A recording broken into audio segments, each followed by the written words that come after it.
I just was going to plan like a 3-week visit. Throughout that time while I was planning, I would say within about 3 weeks, I was planning for something like 3-4 months down the road. And I decided right away to actually put in my 2-week notice at work and move over here.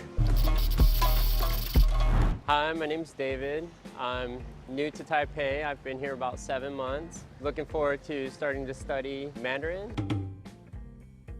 How do you know about Taiwan in the first place? I heard about Taiwan in 2013.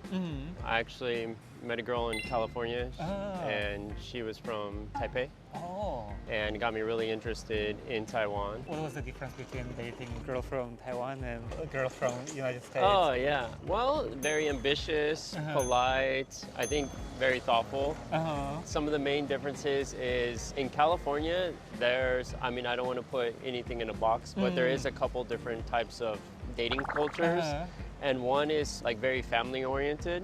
So you get to know their family and you spend a lot of time with them and their family. And it takes a lot of responsibility, a lot of time, which you may not have. And then the other challenge is we have a very strong kind of like an entitled sugar daddy culture because they just like want gifts. So it's a big difference, I think. So here you could have real relationships, I think, which kind of started to get lost in California since the dating apps came out. So like a lot of girls are kind of like money oriented? Yeah, because they're so popular on Instagram and everyone has a lot of guys messaging them all the time. So they're always like, what can you do for me? And then like what was like the first time that you came here to Taiwan? I just came here this year. Oh, this year? Yeah, this year in March. Yeah. What was the reason that you decided to come here? At first, I wanted to travel. I was just working and I decided to vacation here. I first started by just looking at random places to travel on different travel sites. And then I started to do something more focused and specifically thought about like Taipei came back in my mind. And I was like, I'm gonna go visit. And I just was gonna plan like a 3-week visit. Throughout that time while I was planning, I would say within about 3 weeks, I was planning for something like 3-4 months down the road. And I decided right away to actually put in my 2-week notice at work and move over here. Also, you decided to quit your job instead of taking the vacation time because in California, inflation was going up so high and I was like measuring my profit from work and I was like, I could establish a new digital life over here. So I got really interested in Taipei as well as like being a digital nomad. Okay. Wow, that's very interesting. What do you think about people's English here in Taiwan? I feel like people speak good English and they might be a little shy. I know some people, they use it every day and they're comfortable with it. They may still say, it's not that great, but I usually find it's very good. But there are a lot of places I go to, like convenience stores and stuff like that, where it doesn't seem like they use English. So I definitely feel like I need to study Mandarin. There's many areas, like the touristy areas, that people speak English, but there's a lot of areas that people still don't. And then like, what was the key factors that like make you decide that I want to stay here? Key factor is definitely the people, because out of all the places I've been to, I would say the people here are super friendly, they're warm, they're welcoming. I felt like there was a lot to do, so I was entertained all the time. Things aren't overly expensive, they're reasonable. Yeah, I see a lot of activities for kids and stuff like that, so I think long-term down the line, it might be a place I want to grow up, maybe have a family, so yeah. Oh, wow, okay. So when you compare like the life, let's say in California and the life in Taipei, what are the main differences? So in California, you drive all the time. You have to have your car. So you're used to spending a lot of time in your car commuting. And so you don't have a lot of people around you. And then you go to work, you sit down all day, and then you go home and sit down all day and watch TV or do something on your computer. So you sit all the time. Even if you go out, it's like a small part of your life. Here, I feel like people are always going out, they're doing things. Public transportation is really great. It gets you fit. I trimmed down and got in shape in only 3 months of being here. Oh, that's pretty cool. It's a big difference. Okay, that's nice. Yeah. What was your first impression when you just came here for the first time? I guess I was a little bit of culture shock at first because I wasn't used to all the scooters, and I didn't understand where they were going, and I felt like I needed to dodge them. I didn't see any of the locals ever looking behind them and stuff, and I was always concerned.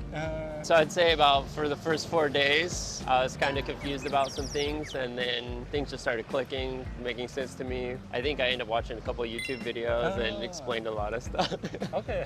I think you said like you've been here 3 times, right, before you moved here. And can you tell us more about this story? So how was it like that you came here for the first time, then like you go to other country, then like you come back, and then like you decide to come back here kind of to like stay here for the longer time? Yeah, so I mean, obviously the preparation before I came here is I brought a bunch of suitcases and I knew I can get some things here, and I was just excited. I had already made some friends online. You know, I had people meet me, show me around, help me get started, and I just felt, like I said, so warm and welcome that I wanted to come back. And during my time of being here, I had met a girl and lived in Taichung. She also lived in Switzerland, so I kind of traveled around. Took a trip with her to Japan, went to Italy, Switzerland, ended up going to France and all of the UK. Oh, so it's been like a lot of different countries. Yeah, and then during this process, I was applying to jobs here, applying to jobs online, because you can always work online. I only applied to one job in California, but that was the one I got. And I took that job. That was in August. So I hadn't been back to Taiwan yet since April. So I was here in March and April. I left, went to California. So you started to work there, right? Yeah, I started working there in person. I was running their technology. The job was great. I had worked for that company before for a total of 10 years. I loved it. People are very nice. They're warm welcoming. They were doing like multiple celebrations when I got there. But unfortunately, California right now is difficult to find housing. I still had my car. I still had all my stuff from my storage unit. I just needed to find a place to put it in. I would be comfortable. Even when I was there, I was like, I'm only going to be here temporarily. I knew I wanted to come back to Taiwan. Yeah, so I stayed there for almost 2 months and then came back to Taiwan, living in Taipei, So you quit your job and come here? Yeah, I wanted to stay longer and make more money first, but there's just not much to do there. And even though work was great, I felt like all I was doing was working, and I wanted to come and at least learn a lot more here. I just kind of felt hungry to learn. So I wanted to come here and just keep learning, pushing myself, doing a lot of activities. Oh wow! Actually, like the job was kind of like it was good payment and everything, but you just decided to like quit and come here, right? Yeah, I kept trying to convince him if there's a way I could do it online. I was like, you know, I could do my job completely online. But they said no. They said since the pandemic ended, they can't do it anymore. Oh, okay. Like you decided that you're gonna move here for the longer time, right? Yeah. Do you enjoy the new life here? I do, actually I do. Some things, like I used to be really active in high school. In high school, you have a bunch of people around you and you have a lot of options. As I became an adult, it seemed like the options were a lot less and it was all about work. So since I was here, I was able to kind of be more active again. I started taking some swim classes and some dance classes and going to the gym and yeah, just more active stuff and hiking. And so there's a lot of things to see. Right. Yeah, everything just seems to be working out so far, yeah. Yeah, that's great to hear. I heard that you've been a vegan for 23 years, right? Yeah. So then like why do you decide to try some of the meals with the meat when you were here in Taiwan? Interesting question. All the places I have traveled to before, I had continued to be vegan, and even when I came here, I had first came as a vegan. It actually wasn't until I came back from California recently, so in August. So it's like from your third time when you came here? Yeah, right? Yeah, and it wasn't that there was any issues of like finding healthy food.